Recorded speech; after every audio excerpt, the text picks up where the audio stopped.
Mr. Kim Dong-Myeong, President of FKTU, Mr. Kim Yahea, President of the Emergency Committee of the KCTU, colleagues, good day, and a very, very warm greeting from Geneva.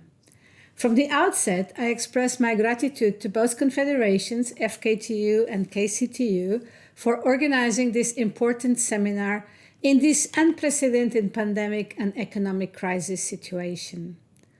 I'm very pleased that despite the prevailing situation, FKTU and KCTU have agreed to jointly organize an event, which can only prove that strength and solidarity continue despite obvious adversities and crises. The COVID-19 pandemic has affected all segments of workplaces, including manufacturing, garments, hospitality, tourism, transportation, and services.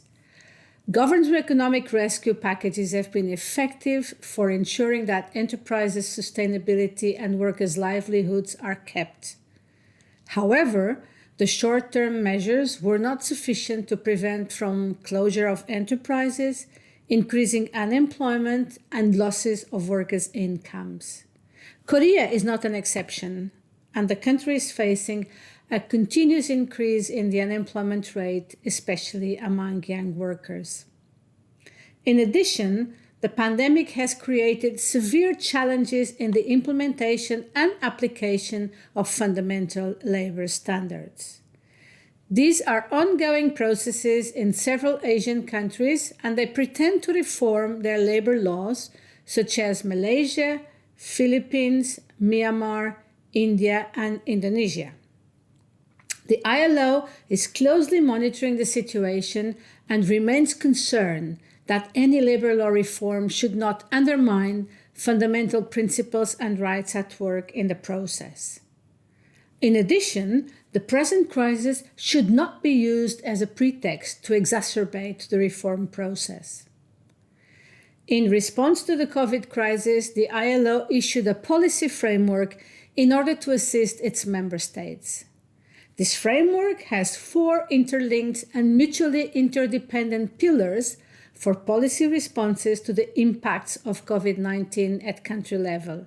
And these include Pillar 1, stimulating the economy and employment. Pillar 2, supporting enterprises, jobs, and incomes. Pillar 3, protecting workers in the workplace. And Pillar 4, relying on social dialogue for solutions. The policy framework emphasizes that international labor standards provide a blueprint for policy responses and facilitate a speedy and sustainable economic recovery. Labor standards also address the immediate needs of workers, such as informal economy workers, migrant workers, young workers, workers with disabilities, and women workers who have been most affected and remain vulnerable to the negative consequences of the economic downturn.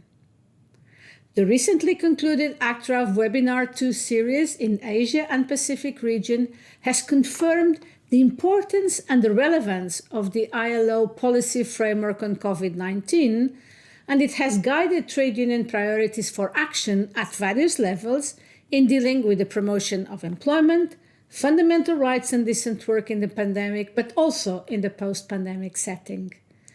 The webinar discussions, participated by trade union leaders and officers from the different countries in the region, also exposed the fact that unions have been actively influencing and participating in social dialogue mechanisms that have produced policy responses required during the crisis, but also beyond.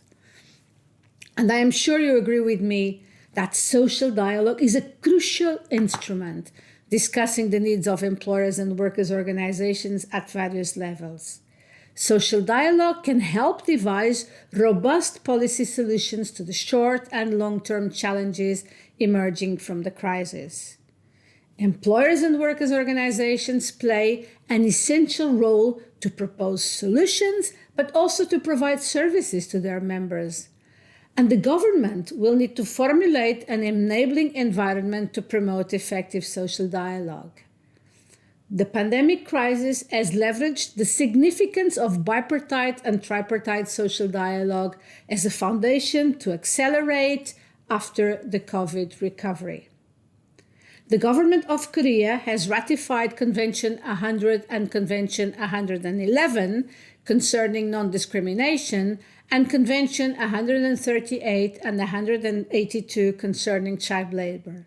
But the government of Korea has not ratified Convention 87 and Convention 98 that concern freedom of association and the right to collective bargaining, or also Convention 29 or 105 concerning forced labor.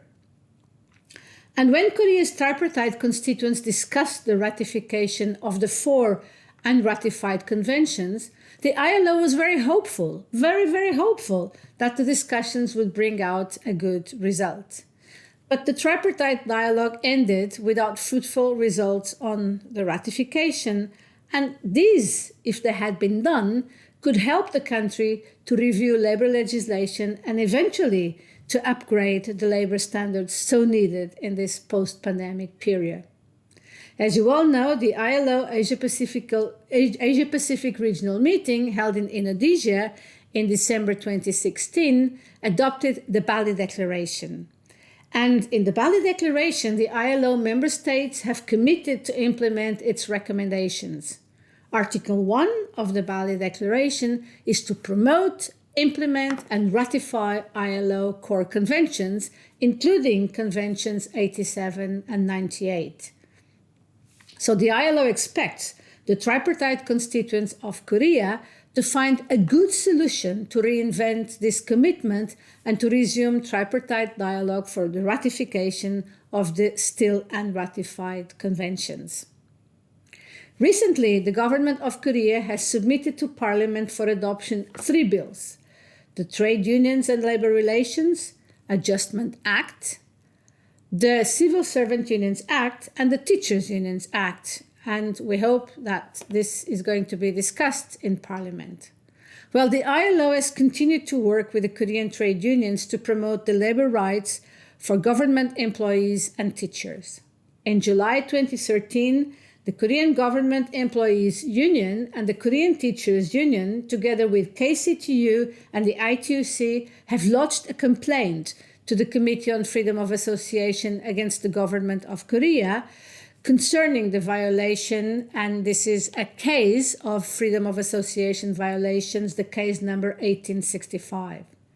Since then, their struggle for guarantee of freedom of association and the right to collective bargaining has continued. And we are also following the concerns expressed by the Korean unions regarding the bills, since they include some controversial provisions imposing restrictions of fundamental labor rights. Legislation in many countries allows for the unemployed to remain trade union members. The ILO considers that the payment of wages to full-time union officials is a subject to be decided by bilateral negotiations. And regarding the effective term of collective bargaining, experience shows us that a shorter term, which can be flexibly reflecting the corporate and the economic changes, is often better than a longer term.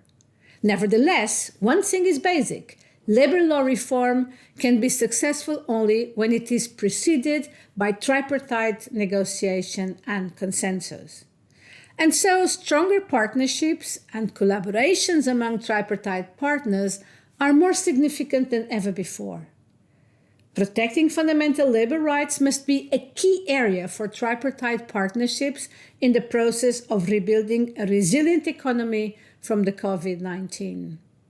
The ILO continues committed to provide the necessary technical support to the tripartite initiatives to revitalize the economy, to increase employment, but to improve also the protection of labor and trade union rights. And I wish you all a very successful seminar with good joint conclusions on the way forward. Stay safe. Thank you very much.